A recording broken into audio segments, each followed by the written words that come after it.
I know hurricane season starts June 1st, but why is the peak of the season so late? Well, hurricane season does start in June, which is when the air temperatures heat up because it's summertime.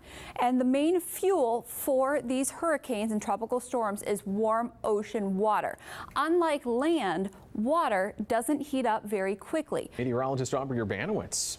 That's right. We are continuing to watch this line of showers and storms. What I want to point out first is notice how these are all streaming up from the south, pretty much in the same area. We're seeing this back line streaming up between the borders of pretty much Virginia and West Virginia. And then we're seeing this line, especially from earlier, over parts of the Blue Ridge. We call this training when these showers and storms just kind of stream over the same areas. This is why we're seeing that flash flooding and why we continue to have those flooding concerns. Flash flood watch continues for the entire viewing area until tomorrow morning. We also have our river flood warning into Hardee County and also into Hampshire County for the south branch of the Potomac, and we'll talk about that.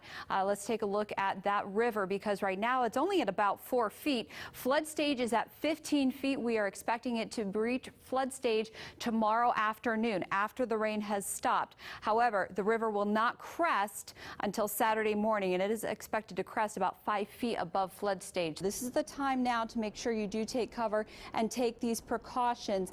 These are very slow moving storms that we're going to continue to see tonight, and there is some rotation that is being picked up with this storm. So right now it is just moving sort of out of the Grottoes area, but we're not just done with this storm yet, so you still want to stay in your safe place. Fall is here and many towns are hosting their fall festivals. There's plenty to do and see here in the Shenandoah Valley, and the leaves are really starting to brighten in color. Here is the first of our month-long foliage reports.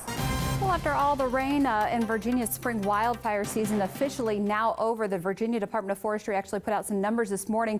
For the spring season, over 9,500 acres have burned, which is almost as much as their yearly average. So we have certainly had a very active spring fire season this year. Even after all of the snow that we saw this past winter really didn't help us out too much because we saw things dry out pretty quickly. And you can also see some bare trees, especially up into the mountains, into the Shenandoah National Park. So some areas not even seeing the leaves and those green conditions, which really helped prevent those fire conditions. So still want to be cautious over the next couple of weeks, especially into the mountains where we do see these bare conditions. And also a side note, West Virginia's spring wildfire season does not end until the end of May. That would be May 31st. Now, right now, we're seeing those dry conditions outside and also those breezy conditions, kind of in a dry pocket right now where we are seeing a fair amount of sunshine, but noticeably cloudy off to our west. And we're going to see those clouds continue to roll in for tonight. So we'll call partly cloudy skies as we head into the rest of this evening. But overall, a really nice view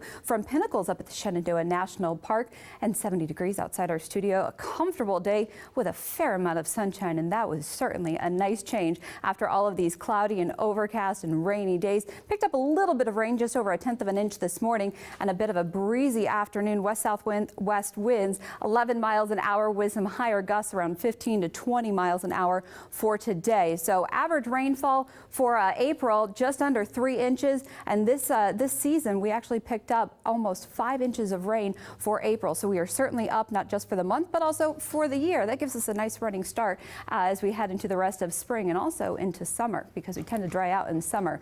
Right now, temperatures, you can see some warmer temperatures, especially into central and eastern Virginia, and that cold front really sliding through the area, and some noticeably cooler temperatures to our west. Now, we will cool down tonight, but we're going to watch an area of high pressure that's towards the Gulf Coast states. That's going to keep our winds out of the southwest as we head into tomorrow. So although it's going to be a bit chilly tomorrow morning, we're actually going to warm up nicely as we head into the afternoon. Temperatures very close to average for this time of the year, and a beautiful afternoon with a mix of sunshine and some clouds, and temperatures very comfortable for the day. So a little cooler for tonight. Temperatures in the low to mid 40s, 46 in Harrisonburg, 45 in Waynesboro, 42 in Franklin, 44 in Woodstock, and those winds will calm down for tonight, but they will pick back up again as we head into the day tomorrow. So a cool start, but it is going to become breezy once again as we head throughout the afternoon hours. 60 degrees by lunchtime, and then by the afternoon, temperatures are going to be rather pleasant. Temperatures generally in the mid to upper 60s, 64 in Franklin, 66 in Woodstock, 67 for Harrisonburg,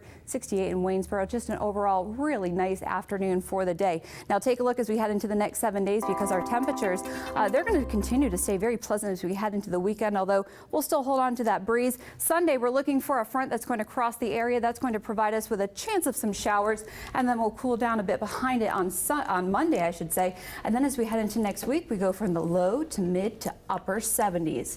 That's going to be a nice change. Yeah, well nice above transition. average, but a nice warm spring week it looks like, with few chances for some rain. Love it. So we have will a take it. good chance to dry out. Great. Thank you, Aubrey. We also want to have some tips, which are very important because, I mean, 51 deaths, you know, if people take enough caution, they're usually preventable. NOAA's done some studies, and they found that a lot of those deaths were people who were trying to escape from the lightning. They were on their way to safety, but they just didn't make it in time. And so that's the number one thing, is you've got to go ahead and heed those warnings. We all know not to stand under a tree during a lightning storm, but what should you do if you're outside and a storm is quickly approaching?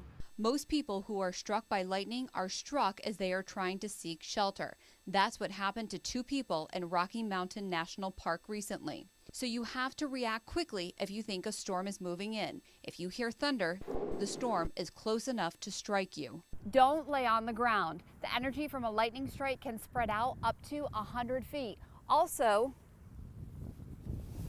don't crouch. There is no place safe outside during a lightning storm. What you need to do is run to the nearest shelter. This is a sunspot on the sun, and scientists are closely watching its activity this week and next. Now, monitoring sunspots on the sun is important because it's in this region where solar storms originate. This week's weather question comes in from Diane Williams, and she says, I've noticed the leaves on quite a few trees that are turning color and falling off. I've always thought this occurred early because of a dry summer, but it hasn't been dry. We've had a lot of moisture this summer. Do you know why this is occurring? And Diane, well, I can think of 2 things. One, cooler daytime temperatures, and also many cloudy days. Let's take a look at temperatures first. Now, meteorologist Aubrey Urbanowicz, she is live outside in the elements in downtown Harrisonburg. So, Aubrey, are these roads getting black and slick like George was talking about? Well, actually, we just got an update from VDOT. Now, main roads they're reporting are clear. It's the secondary roads they're reporting moderate conditions, which means snow or ice covers the majority of the roads. So, again, it's the secondary roads behind me, Main Street in Harrisonburg. Somewhat of a well-traveled road at this hour, but you can see those shiny patches. That is giving us the indication of, yes, some black ice for tonight, and especially, you know, if this Main Street is a little bit slick, I can only imagine how bad those secondary roads will be. And you can really see that fog behind me. It has thickened up. I mean, I was out here at 10 and it has thickened up quite a bit. So again, stay inside and enjoy the family time for tonight and tomorrow. If you have to travel tomorrow, give it a few hours, let any ice kind of thaw out a little bit, maybe leave later morning if you have to go out on Thanksgiving Day. Mums and ornamental kale are great fall plants, but those won't last much longer as the temperature drops. The cold has settled in and your summer plants have died off, but you can still have a little bit of color in your garden even during the winter months. For best viewing, all you have to do is look north, find the Big Dipper, and from there you can find Polaris, the North Star. Anywhere in that direction, you should be able to see meteors. The GPM Core Observatory is the global precipitation measurement satellite that is launching today from Japan. It's a cutting-edge satellite that will measure rain and snow from space. By studying and monitoring global precipitation, that will be helpful with determining not just daily weather, but it will be beneficial in major events like floods, hurricanes, or droughts. Believe it or not, there are still many questions about the clouds and the precipitation that forms above us. NASA scientists say that this satellite mission is going to put some of the most advanced instruments scientists have into space.